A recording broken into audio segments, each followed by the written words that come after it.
Good evening students. તમે એવું mark કર્યું હશે કે મોટા ભાગના વિદ્યાર્થીઓને ફિઝિક્સના MCQ સોલ્વ કરવામાં પ્રોબ્લેમ થાય છે. આપણે જૂના પરિણામો જો જોઈએ અને એનું જો એનાલિસિસ કરીએ તો પણ એવું જાણવામાં આવ્યું છે કે જે હોશિયાર વિદ્યાર્થીઓ હોય એ વિદ્યાર્થીઓના 4 કે 5 માર્ક એવરેજ સરેરાશ રીતે 4 કે 5 માર્ક છે એ MCQના કારણે MCQ ખોટા પડવાના કારણે કપાય છે અને એના કારણે બોર્ડમાં 95ની ઉપર માર્ક લાવવા થોડા મુશ્કેલ બને છે. આ ઉપરાંત એક એવું પણ મારા ધ્યાનમાં આવ્યું છે કે જેટલા સાહિત્ય અત્યારે અવેલેબલ છે માર્કેટમાં એમાં પુષ્કળ પ્રમાણમાં MCQ મૂકવામાં આવ્યા છે અને એની મોટા ભાગના વિદ્યાર્થીઓ પ્રેક્ટિસ કરે છે. તમારી પાસે સમયનો પૂરતો અભાવ હોવાથી મોટા ભાગના વિદ્યાર્થીઓ જે પ્રશ્ન એમને આપવામાં આવે એને સોલ્વ કર્યા વગર સીધા સોલ્યુશન તરફ જઈ અને એ જોઈ લે છે. તો એમ કરવાથી કુલમ્બના નિયમને લગતો પ્રશ્ન છે ધારો કે, તો એ જોઈ લેવાથી તમને ખબર પડે મેથડ જોઈને કે આ તો મને આવડે છે, પણ હકીકતમાં જ્યારે આપણે નીટ કે JEE જેવી એક્ઝામની પ્રિપરેશન કરતા હોઈએ ત્યારે છેલ્લી ઘડીએ જ્યારે સિલેબસ પૂરો થાય, બોર્ડ એક્ઝામ પૂરી થાય એ વખતે જ્યારે 11માના 15 અને 12માના 14 એમ જ્યારે ટોટલ 29 ચેપ્ટર ભેગા કરવાના થાય ત્યારે તમને જો કન્સેપ્ચ્યુઅલ લર્નિંગ ન કર્યું હોય તો એક MCQ સોલ્વ કરવાથી એ માર્ક આવે એવું જરૂરી બિલકુલ નથી.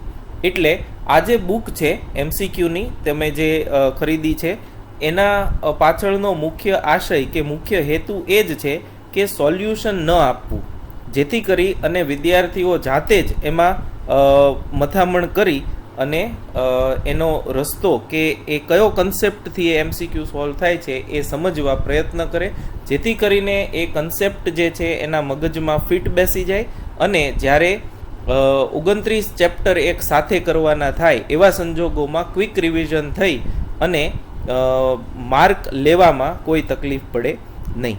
તો આપણે બીજું એવું પણ માર્કિંગ છે ઘણા વર્ષોનો અનુભવ પરથી કે ઘણા વિદ્યાર્થીઓ ઓવર કોન્ફિડન્સમાં જઈ અને જે સહેલા MCQ છે, સાવ સહેલા MCQ છે એ ખોટા પડી જાય છે. એવું તમે આપણે જે ટેસ્ટ લઈએ છીએ ઓનલાઈન ઓફલાઈન જે 11મામાં લીધી એમાં પણ તમે એવું નોંધ્યું હશે કે મોટા ભાગના વિદ્યાર્થીઓને સિલી મિસ્ટેકના લીધે MCQ ખોટો પડે છે અથવા તો માર્ક જાય છે. તો આ બુકમાં સહેલાથી માંડી અને અઘરા સુધીના તમામ MCQ છે એ શક્ય તેટલો આવરી લેવાનો પ્રયત્ન કર્યો છે અને જે ઘણા બધા સાહિત્યમાં MCQ આપેલા હોય, એક ચેપ્ટરના 2-3 હજાર MCQ આપેલા હોય અને તેમ છતાં પણ એક નવો MCQ આવે તો આપણા વિદ્યાર્થીઓ છે એ સોલ્વ કરી શકતા નથી. આ ન થાય એ માટે આપણે આ બુક પ્રેક્ટિસ માટે તમને મૂકેલી છે. જે સોલ્વડ ક્વેશ્ચન છે 1 થી 50 પ્રશ્નો એ જુદી જુદી બુકમાંથી લીધેલા છે. ખાસ તો જે જૂની ગુજરાત બોર્ડની ટેક્સ્ટ બુક હતી એમાંના પ્રશ્નો છે. આ ઉપરાંત જે જૂની IITsમાં પૂછાયેલા હોય અને નીટ કે AIEEEમાં પૂછાયેલા હોય એ બધા ક્વેશ્ચન્સનું અગત્યના પ્રશ્નો જે છે એનું સોલ્યુશન આપેલું છે અને પ્રેક્ટિસમાં બાકીના પ્રશ્નો છે. તો આજે આપણે આજથી દરેક ચેપ્ટર પ્રથમ પ્રકરણના 1 થી 25 જે ક્વેશ્ચન છે એનું સોલ્યુશન 1 by 1 જોતા જઈએ છીએ. આ ફરીથી હું તમને કહું છું કે દરેક પ્રશ્ન જે છે એ તમે જાતે ગણવા પ્રયત્ન કરો. એક વખત ગણો, જવાબ ન આવે તો બીજી વખત ગણો, જવાબ ન આવે તો ત્રીજી વખત ગણો અને તેમ છતાંય તમે થાકી અને હારી જાઓ કે હવે જવાબ આવતો જ નથી તો એ પ્રશ્નને મૂકો. બાકી એક વખત ગણતરી કરી અને જવાબ ન આવતો હોય એને છોડી દો, એવું નહીં કરો અને સોલ્યુશન પણ ત્યારે જ જોજો જ્યારે તમે સોલ્વ કરવામાં અટકો. તો આજે આપણે એ શરૂ કરીએ છીએ. Multiple choice questions for practice એ જે સેક્શન પ્રથમ પ્રકરણનું જે છે એમાં આપણે 1 by 1 શરૂ કરતા જઈએ. પહેલો, બીજો અને ત્રીજો આ 3 પ્રશ્નો જે છે એ આપણે ટેક્સ્ટબુકના એક ઉદાહરણ પરના જ છે અને આ પૂછાય છે. તમને બે વિદ્યુતભાર વચ્ચે લાગતા વિદ્યુતીય અને ગુરુત્વાકર્ષી બળનો ગુણોત્તર પૂછ્યો છે. બે વિદ્યુતભારોમાં પહેલા બે ઇલેક્ટ્રોન માટે પૂછ્યું છે, પછી બે પ્રોટોન માટે પૂછ્યું છે અને પછી એક ઇલેક્ટ્રોન અને એક પ્રોટોન માટે પૂછ્યું છે. હવે આપણે જાણીએ છીએ કે પ્રોટોન અને ઇલેક્ટ્રોનના વિદ્યુતભારનું મૂલ્ય છે એ સમાન છે. તો દરેક કિસ્સામાં જે વિદ્યુતીય બળ લાગશે એ વિદ્યુતીય બળ એ કે Q1 Q2 બાય R² સૂત્ર મુજબ કે ઇલેક્ટ્રોનનો વિદ્યુતભાર E, પ્રોટોનનો પણ E, એટલે કે KE² બાય R જેટલું હશે. પણ ગુરુત્વાકર્ષી બળ જે છે, ગુરુત્વાકર્ષી બળ એ બળ બધા વચ્ચે જુદું જુદું લાગશે કેમ કે દળ પર આધાર રાખે છે. આને આપણે FE કહીએ અને ગુરુત્વાકર્ષી બળને FG કહીએ. તો એ થશે G m1 m2 upon R². તો જો બે ઇલેક્ટ્રોન હોય તો અહીંયા દળ ઇલેક્ટ્રોનના લેવાના, બે પ્રોટોન હોય તો દળ બે પ્રોટોનના લેવાના અને એક ઇલેક્ટ્રોન એક પ્રોટોન હોય તો અહીંયા એ પ્રમાણે દળ લેવાના થશે.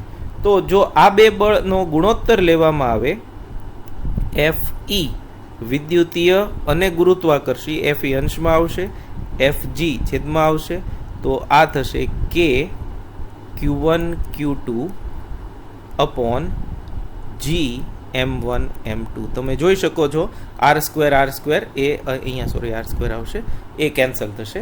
તો બે ઇલેક્ટ્રોન માટે FE અપોન FG એ થશે કે E² અપોન G ME લઈએ તો એ બે એમ જ છે એટલે ME². આ જ રીતે બે પ્રોટોન માટે FE અપોન FG એ થશે KE², અંશ એમને જ રહેશે, એમાં કોઈ ફેરફાર નહીં થાય, અપોન G MP². અને એક ઇલેક્ટ્રોન અને એક પ્રોટોન માટે આ ગુણોત્તર જે છે FE બાય FG એ થશે KE², અંશમાં કોઈ ફેરફાર નહીં, G અહીંયા આવશે ME ઇન્ટુ MP, એક પ્રોટોનનું દળ અને એક ઇલેક્ટ્રોનનું દળ. જો તમે દરેક કિસ્સામાં આમાં ઇલેક્ટ્રોનનું દળ, આમાં પ્રોટોનનું દળ, આમાં ઇલેક્ટ્રોન પ્રોટોનનું દળ અને વિદ્યુતભાર kg ની કિંમત મૂકો તો પહેલામાં તમારો જવાબ આવશે 4.2 રફલી ઇન્ટુ 10⁻42. મોટા ભાગે MCQમાં આ પૂછાય છે, કયા ક્રમનું હોય છે. તો 10⁻42 માં ક્રમનું. એમ પણ પૂછી શકે કે વિદ્યુતીય બળ ગુરુત્વાકર્ષી બળ કરતાં કેટલા ગણું છે, તો એમાં પણ આવશે 10⁻42 ગણું.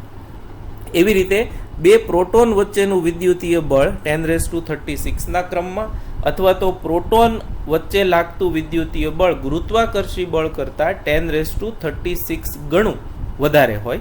અને એક પ્રોટોન એક ઇલેક્ટ્રોન માટે એ જે છે એ આવશે 10⁻39. એટલે કે એક ઇલેક્ટ્રોન એક પ્રોટોન વચ્ચે લાગતું વિદ્યુતીય બળ ગુરુત્વાકર્ષી બળ કરતાં 10⁻39 ગણું વધારે થશે. એના ઉપરથી જ નીચેના બે, ચોથો અને પાંચમો MCQ છે કે E² આ છે અપોન GM² નો એકમ. તો એ આપણે જાણીએ છીએ કે બે બળનો ગુણોત્તર છે. આ જે છે એ બે બળોનો એટલે કે વિદ્યુતીય અને ગુરુત્વાકર્ષી ગુણોત્તર છે.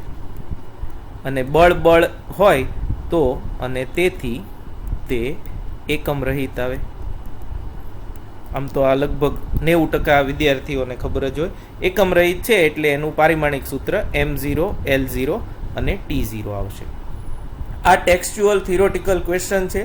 વિદ્યુતભારની હાજરી પારખવા માટે વપરાતું ઉપકરણ એટલે કે ઇલેક્ટ્રોસ્કોપ. બીજું આપણે જે ઉદાહરણ છે, સ્વાધ્યાયનો દાખલો છે, એમાં આપણે ક્વાર્ક્સ પરના વિદ્યુતભાર જોયા હતા. તો અપ ક્વાર્ક પરનો વિદ્યુતભાર એ +2/3e અને ડાઉન ક્વાર્ક પરનો -1/3e છે. આ તમારે યાદ રાખવાનું છે, એટલે આ રિમેમ્બરિંગ ક્વેશ્ચન છે. અને એના પરથી આપણે પ્રોટોન અને ન્યુટ્રોનનું ક્વાર્ક્સ બંધારણ કેટલું હોય એનો પણ અભ્યાસ કર્યો છે. પ્રોટોનનું ક્વાર્ક્સ બંધારણ 2 અપ 1 ડાઉન એટલે કે UUD અને ન્યુટ્રોનનું 1 અપ 2 ડાઉન એટલે UDD છે. આ ચારેય પ્રશ્નો જે છે એ MCQ માટે ઇમ્પોર્ટન્ટ, આ બધા યાદ રાખવાના પ્રશ્નો છે. 11મો આ ઇમ્પોર્ટન્ટ, આ જે છે એ કન્સેપ્ચ્યુઅલ ક્વેશ્ચન જે આપણે કહીએ છીએ એના જેવો છે. ધાતુના 3 સમાન આઇડેન્ટિકલ ગોળાઓ પૈકી ધન વિદ્યુત ભારિત ગોળાનું દળ m1, ઋણ વિદ્યુત ભારિત ગોળાનું દળ m2 અને તટસ્થ ગોળાનું દળ m3 હોય તો તેમની વચ્ચેનો સંબંધ શું હોઈ શકે? હવે આપણે એવું ભણ્યા છીએ કે બે પદાર્થો વચ્ચે વિદ્યુત ભારની હેરફેર એટલે કે ટ્રાન્સફર દરમિયાન ફક્ત ઇલેક્ટ્રોન જ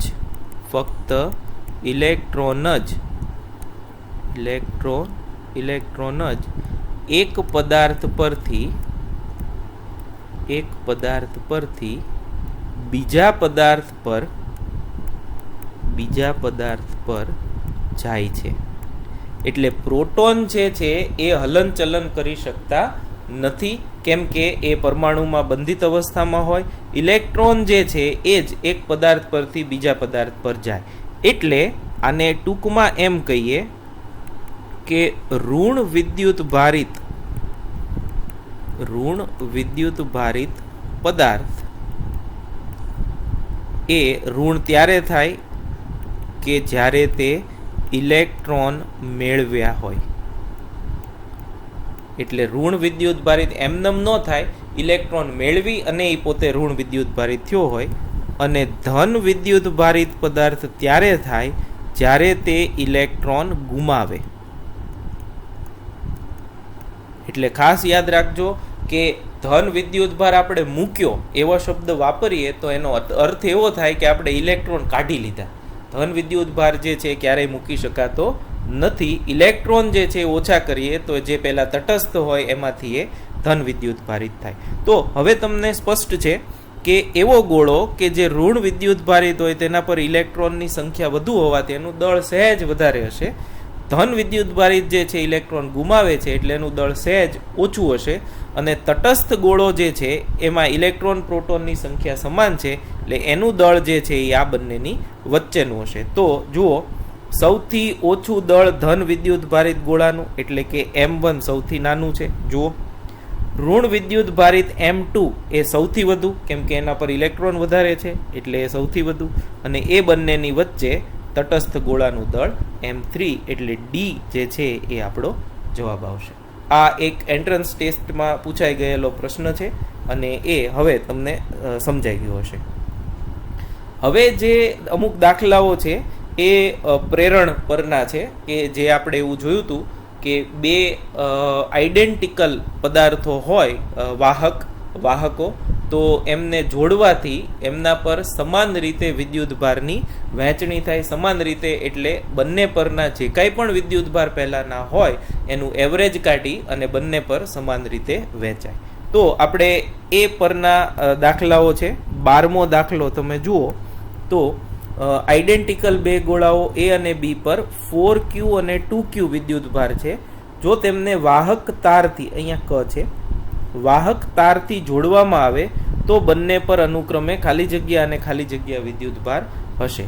તો એક ગોળા પરનો વિદ્યુતભાર 4Q, બીજા ગોળા પરનો વિદ્યુતભાર 2Q, આ બંનેનું સરેરાશ એટલે 4Q + 2Q ભાગ્યા 2 અને એ થશે 6Q/2 એટલે કે 3Q. તો વાહક તાર વડે જોડી દઈએ અથવા તો સંપર્ક કરીને છૂટા પાડીએ તો બંને પર 3Q વિદ્યુતભાર જે છે એ આવશે. એટલે આ 12મો જે છે એનો એ જવાબ આવશે. આ બહુ સહેલો છે, આપણે આવું ઘણી બધી વાર કરી ચૂક્યા છીએ, પણ ઘણી વખત એવું થાય કે સાવ સહેલો હોય એમાં આપણે મુશ્કેલ થતી હોય છે. 13મો જે છે એ જુઓ. આ આપણે વધારે ડિટેલમાં ચેપ્ટર નંબર 2માં એનો અભ્યાસ કરશું. અત્યારે ખાલી તમે યાદ રાખો કે આપણે જ્યારે વિદ્યુત બળની ક્લાસમાં ચર્ચા કરી ત્યારે એવું જોયું હતું કે વિદ્યુતીય બળ જે છે, વિદ્યુતીય બળ એ બે વિદ્યુત ભારો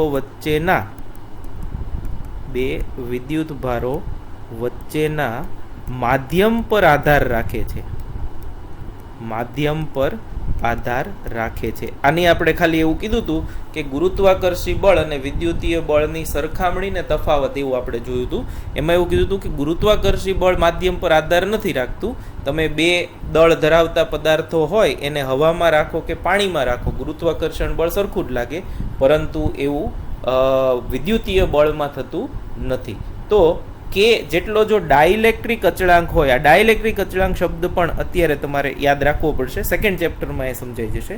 તો એવું જાણવા આવ્યું છે કે એફ ઇન મીડિયમ બરાબર F in air divided by K. એટલે કે માધ્યમમાં વિદ્યુતીય બળ એ હવામાં વિદ્યુતીય બળ જેટલું હોય એના કરતાં કેમાં ભાગનું થઈ જાય. એટલે એ જે છે એ આનો જવાબ આવશે. આને આધારિત એક તમે આગળ જશો એમ ડેટા આપીને એક દાખલો આપેલો છે કે બળ છે આટલા ન્યૂટન છે, તો એને 5 કે 4 કે 10 કે એવા ડાયલેક્ટ્રિક અચળાંકવાળા માધ્યમમાં મૂકીએ તો શા માટે, તો બળ હવે કેટલું લાગે.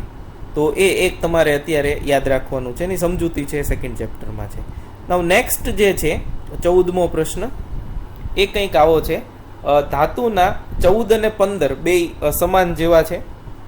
ધાતુના બે સમાન ગોળાઓ A અને B પૈકી A પર 100 ઇલેક્ટ્રોન અને B પર 600 પ્રોટોન જેટલો વિદ્યુત ભાર છે. તો આમાં આપણે આમ લખીએ 14th ક્વેશ્ચન, QA બરાબર 1000 ઇલેક્ટ્રોનનો કુલ વિદ્યુત ભાર 1000 × E જેટલો થશે. હવે ઇલેક્ટ્રોન ઋણ વિદ્યુત ભારિત છે એટલે આ વિદ્યુત ભાર માઇનસ આવશે અને B પર QB એ 600 પ્રોટોન જેટલો એટલે 600 E જેટલો ધન વિદ્યુત ભાર થયો. તો આ વિદ્યુત ભાર છે એ ધન છે. હવે જો તેમને વાહક તારથી જોડી છૂટા કરવામાં આવે અથવા તો વાહક તારથી જોડવામાં આવે તો બંને પર વિદ્યુત ભાર કેટલો હશે. તો જો વાહક તારથી જોડવામાં આવે તો વિદ્યુત ભાર બંને પર સમાન રીતે વિતરિત થાય. તો એ વિદ્યુત ભાર QA વત્તા QB ભાગ્યા 2 જેટલો હોય. QA જે છે એ -1000 × E જેટલો વત્તા 600 × E ભાગ્યા 2 એટલે આ થશે -1000 અને 600 એટલે -400 E ભાગ્યા 2 બરાબર -200 E. આમાં તમને E ની કિંમત 1.6 × 10⁻⁹ કુલમ્બ એમ મૂકી અને ડેટા સાથે પણ પૂછી શકે છે. એટલે બંને પર વિદ્યુત ભાર 200 E જેટલો આવશે પણ એ ઋણ હશે. આવી જ રીતે હવે 15મો કરાવવાની જરૂર નથી, એમાં ઊંધું કરી નાખ્યું છે. 1000 પ્રોટોન છે અને 600 ઇલેક્ટ્રોન છે. તો અહીંયા આગળ આ નિશાની ધન આવે, આ ઋણ આવે, એટલે પરિણામે આ 400 પ્લસ આવશે અને 200 વિતરિત થશે. એટલે એ સમજાઈ જાય એવું છે. નેક્સ્ટ જે છે આ પણ એક બહુ કોમન ક્વેશ્ચન છે જે તમામ એન્ટ્રન્સ ટેસ્ટમાં પૂછાય છે. અમુક કુલંબ વિદ્યુત ભાર પર કેટલા પ્રોટોન હોય કે કેટલા ઇલેક્ટ્રોન હોય કે કેટલા ઇલેક્ટ્રોન કે પ્રોટોનને સમતુલ્ય છે. તો એ બહુ સિમ્પલ ક્વેશ્ચન છે. Q બરાબર NE એવું સૂત્ર છે. તો આના પરથી N બરાબર Q બાય E થશે. Q 1 માઇક્રોકુલમ એટલે 1 × 10⁻⁻⁶ અને આ 1.6 10⁻⁻19. આનો તમે જો ભાગાકાર કરો તો 1/1.6 6.25 આવે છે અને આ 10⁻12. તો આટલા પ્રોટોન ભેગા થાય ત્યારે 1 માઇક્રોકુલમ વિદ્યુતભાર છે એ બને, અને આટલા ને આટલા ઇલેક્ટ્રોન ભેગા થાય તો -1 માઇક્રોકુલમ વિદ્યુતભાર બનશે. એટલે એ અગત્યનો પ્રશ્ન છે. આની જેવા બીજા પણ પૂછાઈ શકે એમ છે. 17 અને 18 આ બંને થિયોરેટિકલ ક્વેશ્ચન છે. કુલમ્બનો નિયમ જો આપણને આવડતો હોય તો એના પરથી સરળતાથી તમે કરી શકશો. વિદ્યુતીય બળ વિદ્યુતભારોના મૂલ્યના ગુણાકારના સમપ્રમાણમાં હોય અને તેમની વચ્ચેના અંતરના વર્ગના વ્યસ્ત પ્રમાણમાં હોય. એટલે એ કાંઈ મને લાગે છે કે કરાવવાની જરૂર નથી. 19મો આ ઇમ્પોર્ટન્ટ છે. આ પણ એક એન્ટ્રન્સ ટેસ્ટમાં પૂછાયા પછી ગુજસેટ જેવી પરીક્ષાઓમાં 2 કે 3 વખત આ પૂછાઈ ગયો છે. હાઇડ્રોજન પરમાણુની જો આપણે વાત કરીએ તો હાઇડ્રોજન પરમાણુમાં આ ન્યુક્લિયસ છે અને એની ફરતે ઇલેક્ટ્રોન જે છે એ ભ્રમણ કરે છે. હવે ન્યુક્લિયસનો ચાર્જ +E જેટલો છે અને ઇલેક્ટ્રોનનો ચાર્જ -E જેટલો છે, અને આ ધારો કે એના વર્તુળાકાર પથની ત્રિજ્યા છે. તો હવે આ બંને જે છે એના વચ્ચે લાગતું કુલંબ બળ જે છે એ કેટલું હોય? તો F બરાબર K Q1 Q2/r². બરોબર છે. હવે આમાં કિંમત મૂકીએ. F બરાબર K Q1 એટલે પ્રોટોનનો વિદ્યુતભાર E જેટલો, અને એ ધન છે એટલે હું +E એવું લખું. ઇલેક્ટ્રોનનો વિદ્યુતભાર -E /r². હવે આવું જ્યારે તમે નિશાનીઓ સાથે ઇલેક્ટ્રોન પ્રોટોનના વિદ્યુતભાર લેતા હો તો એ ત્યારે લેવાય જ્યારે એ બળ સદિશ સ્વરૂપે લેવામાં આવે. જો આ રીતે તમે લખતા હો તો આ તો મૂલ્ય છે, એમાં કાંઈ વિદ્યુતભારની નિશાની લેવાની જરૂર નથી. તો સદિશ લેતા હો ત્યારે પાછું r કેપ લખવું પડે, બરાબર -ke²/r²r કેપ. અને આપણે ભણી ગયા છીએ r કેપ, અહીંયા લખું છું r કેપ એટલે વેક્ટર r ના છેદમાં r નું મૂલ્ય. તો એ થશે -ke²/r³ ઇન્ટુ વેક્ટર r. ક્યાં તો વિકલ્પમાં આ હશે r કેપ વાળું, ક્યાં તો વિકલ્પમાં આ હશે. એટલે આમાં તમે જુઓ છો ABC જે છે એ આપણો જવાબ છે, -ke²/r³ ઇન્ટુ વેક્ટર r. આ ઇમ્પોર્ટન્ટ છે, એક એ કરી નાખજો. ε0 નો એકમ એ તો આમ ખબર પડી જાય, તો એ કોઈક મારી જેવા હોય એના માટે 1/4πε0 Q1 Q2/r². તો આના પરથી ε0 1/4πf Q1 Q2/r². તો Q1 Q2 કુલંબમાં મપાય છે એટલે એનો એકમ coulomb square, divided by F નો એકમ ન્યૂટન અને R નો એકમ મીટર સ્ક્વેર. તો કુલંબ સ્ક્વેર પ્રતિ ન્યૂટન મીટર સ્ક્વેર એ ε0 નો એકમ થાય. આમાં તમને કે નો એકમ પૂછે, આમ તો એવું સામાન્ય રીતે પૂછતા નથી. કે તો આપણી સગવડતા માટે આપણે 1/4πε0 ની જગ્યાએ મૂકીએ છીએ, પણ જો પૂછે તો કે નો એકમ જે છે એ ઉલટો થશે, ન્યૂટન મીટર સ્ક્વેર પ્રતિ કુલંબ સ્ક્વેર. તો આમાં સી જે છે એ જે છે એ જવાબ આવશે. અને આના પરથી તમે જો પારિમાણિક સૂત્ર ગણો તો એ પારિમાણિક સૂત્ર એ થશે. આપણે સામાન્ય રીતે ε0 નો એકમ અને પારિમાણિક સૂત્ર ઘણી બધી વખત કરાવ્યું અને પૂછ્યું છે. ઓકે, નેક્સ્ટ જુઓ 22nd. તો એમાં તમને એવું પૂછ્યું છે કે હવામાં રહેલા 2 વિદ્યુતભારો વચ્ચેનું અંતર 20 ન્યૂટન છે. આ જ વિદ્યુતભારોને 5 જેટલો ડાઇલેક્ટ્રિક અચળાંક ધરાવતા માધ્યમમાં મૂકવામાં આવે તો વિદ્યુતીય બળ કેટલું થાય? તો આ આપણે ભણી ગયા છીએ, F in medium equal to F in air divided by K. માધ્યમમાં હવામાં 20 હોય, 5 માધ્યમ છે તો આ 4 ન્યૂટન જેટલું થાય. એટલે આ એ છે. એટલે આગળ જે આપણે ચર્ચા કરી એનો ડેટા આપી અને દાખલો પૂછ્યો છે. નેક્સ્ટ જુઓ 23 અને 24. આ પ્રકારના પ્રશ્નો જે છે એ આપણી બોર્ડની પરીક્ષા માટે વધારે અગત્યના સહેલા ગણાય એવા પ્રશ્નો છે, પણ જો વાંચવામાં થોડીક મિસઅન્ડરસ્ટેન્ડિંગ થઈ જાય કે સમજવામાં, તો આવા સહેલા પ્રશ્નોમાં વિદ્યાર્થીઓના માર્ક જાય છે. તો આ બંનેમાં પહેલાં હું તમને જણાવી દઉં કે આ બંને એફ બરાબર કે Q1 Q2 by R square એટલે કે કુલંબના નિયમ પરના પ્રશ્નો છે. જોઈએ આપણે. બે બિંદુવત સ્થિર વિદ્યુત ભારોને એકબીજાથી અમુક અંતરે ગોઠવતા તેમની વચ્ચે લાગતું વિદ્યુતીય બળ F છે. હવે આ વિદ્યુત ભારોના મૂલ્ય બમણા કરી એટલે આ મૂલ્ય બમણા કરીએ અને અંતર અડધું કરવામાં આવે તો બળ કેટલું થાય? તો મૂલ્ય બમણા કરીએ તો બળ જે છે એ 4 ગણું થાય અને અંતર અડધું કરીએ તો પણ બળ જે છે એ 4 ગણું થાય. તો બે સાથે કરીએ તો 4 ગુણ્યા 4 16 ગણું થાય. એટલે કે પહેલાં F હોય તો હવે 16F જેટલું થાય.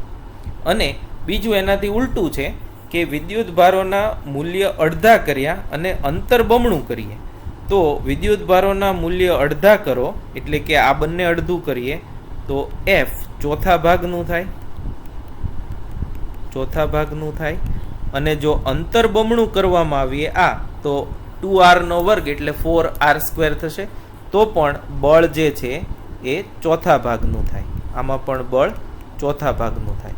એટલે ચોથા ભાગનું વિદ્યુત ભારના લીધે અને ચોથા ભાગનું અંતરના ફેરફારના લીધે તો પરિણામ જે છે એ 16મા ભાગનું બળ થાય. આમાં વિદ્યુત ભારના મૂલ્ય છે એમાં વધારો ઘટાડો કરી, અંતરમાં વધારો ઘટાડો કરી પહેલું બળ F હોય તો બીજું કેટલું થાય એવા પ્રકારના કોમન ક્વેશ્ચન્સ જે છે એ પૂછાય છે. એટલે એ પણ બોર્ડ એક્ઝામ માટે અગત્યનું. અને આજનો આપણે છેલ્લો પ્રશ્ન જે આપણે ઘણી બધી વાર ચર્ચા કરેલી છે અને હવે લગભગ બધા તમે એમાં એક્સપર્ટ થઈ ગયા હશો એવું માનું છું. તેમ છતાંય આપણે એક વખત આ જોઈ લઈએ. ધાતુના એક વિદ્યુત ભારિત ગોળા. અચ્છા, આવા પ્રશ્નની એક કોમન સોલ્યુશનની મેથડ એ છે કે જે તમને આપવામાં આવ્યું છે એ તમે 1 by 1 જોતા જાઓ, દોરતા જાઓ અને સમજતા જાઓ. જો તમે સીધું વાંચી અને ગણતરી મગજમાં કરશો તો આવા પ્રશ્નમાં ભૂલ પડવાની સંભાવના રહેલી છે. ખાસ યાદ રાખજો, ભળતા વિકલ્પો પણ ખૂબ જ આવે છે. એટલે આ દાખલો જે છે એ ડેન્જરની નિશાની સાથે મૂકવાની જરૂર હતી. કેમ કે સહેલા દાખલાઓમાં જો માર્ક જતા હોય એમાંનો આ એક દાખલો છે. એટલે મહેરબાની કરી અને જે વિદ્યાર્થીઓ આવા પ્રકારના દાખલા ગણે પ્રેરણવાળા એ દોરતા જાય અને ગણતા જાય. તો આપણે જોતા જઈએ. ધાતુના એક વિદ્યુત ભારિત ગોળા એને નાયલોનના દોરા વડે લટકાવેલ છે. એટલે આ નાયલોનની દોરી છે એની સાથે આપણે ગોળો એ લટકાવી દીધો. ધારો કે એના પરનો વિદ્યુત ભાર છે એ Q1 છે. ધાતુના બીજા વિદ્યુત ભારિત ગોળા એ ને બી ની નજીક ડી અંતરે મૂકીએ. એટલે આ બી એની નજીક આપણે ડી અંતરે મૂક્યો. એના પરનો વિદ્યુત ભાર ધારો કે Q2 છે. તો F જેટલું અપાકર્ષણ બળ લાગે. તો F બરાબર કે Q1 Q2 અપોન r². અહીંયા ડી છે એટલે d² આટલું બળ લાગશે. આ આપણું પરિણામ નંબર 1 થયું. જે કાંઈ પણ પહેલી સ્થિતિનું બળ હોય આપણે એવું ભણી ગયા છીએ કે એને F1 કહી દેવાનું. હવે બીજું, ત્યારબાદ ગોળા એ ને ધાતુના બીજા સમાન આઈડેન્ટિકલ પણ વિદ્યુત ભાર રહિત ગોળા સી સાથે અને બી ને બીજા સમાન પરંતુ વિદ્યુત ભાર રહિત ગોળા ડી સાથે સંપર્ક કરાવી છૂટા પાડવામાં આવે છે. તો હવે વિદ્યુત ભારોનું પ્રેરણ થશે. તો એ જોઈ લઈએ. આ ગોળો સી છે આઈડેન્ટિકલ જ કે જેના પરનો વિદ્યુત ભાર 0 છે અને આ ગોળો ડી છે કે જેના પરનો પણ વિદ્યુત ભાર 0 છે. આ એ અને સી નો સંપર્ક કરાવી અને છૂટા પાડ્યા. તો આ ગોળો એ અને આ ગોળો સી. આને છૂટા પાડીએ, આ ગોળો બી અને આ ગોળો ડી. તો હવે છૂટા પાડ્યા પછી Q1 પ્લસ 0/2 એટલે Q1/2 એ પર આવશે અને Q1/2 એ સી પર આવશે. એવી જ રીતે Q2/2 બી પર આવશે અને Q2/2 એ ડી પર આવશે. તો હવે ફરીથી પાછા આપણે ઇનાઈ બે ગોળાઓ લેવાના છે. એટલે કે આપણે હવે ગોળો લઈએ છીએ એ કે જેના પર હવે વિદ્યુતભાર છે Q1 ભાગ્યા 2. બીજો ગોળો લઈએ છીએ B, જેના પર વિદ્યુતભાર છે Q2 ભાગ્યા 2, અને હવે એમને રાખીએ છીએ D/2 અંતરે. તો હવે બળ કેટલું લાગે? તો આ કિસ્સામાં લાગતું બળ F' કહીએ તો F' બરાબર K Q1/2 into Q2/2 divided by D/2 એનો વર્ગ, એટલે આ D²/4 થશે. આ K Q1 Q2/4 એટલે આ K Q1 Q2 upon D², કે જે F જેટલું જ છે. પહેલું સમીકરણ 1 તમે જુઓ એના પરથી. તો પહેલાં જે બળ હતું F, તો પછી પણ બળ F જ લાગશે. આપણે આમાં ચેન્જ કરી અને ઘણી બધી વાર પૂછ્યું છે, D અંતરે રાખીએ, 2D અંતરે રાખીએ, પહેલાં કરતાં અડધા, પહેલાં કરતાં બમણા, પહેલાં જેટલા જ અંતરે રાખીએ તો વિદ્યુત બળ કેટલું લાગે છે એનો અભ્યાસ કર્યો છે. તો આજે આપણે પ્રેક્ટિસ ક્વેશ્ચનના પહેલાં 25 પ્રશ્નો જે છે પ્રમાણમાં સહેલા છે એનું સોલ્યુશન જોયું. પણ ફરીથી કહી દઉં, સહેલા પ્રશ્નો છે એટલે પાના ફેરવીને જોઈ ગયા એવું નહીં કરતા, એને યાદ રાખજો અને બને એટલું ઊંડા ઉતરી અને સમજવાનો પ્રયત્ન કરજો. આવતી વખતે આપણે 26 થી 50 ક્વેશ્ચન્સ જે છે એનું સોલ્યુશન છે એ જોશું. Thank you very much.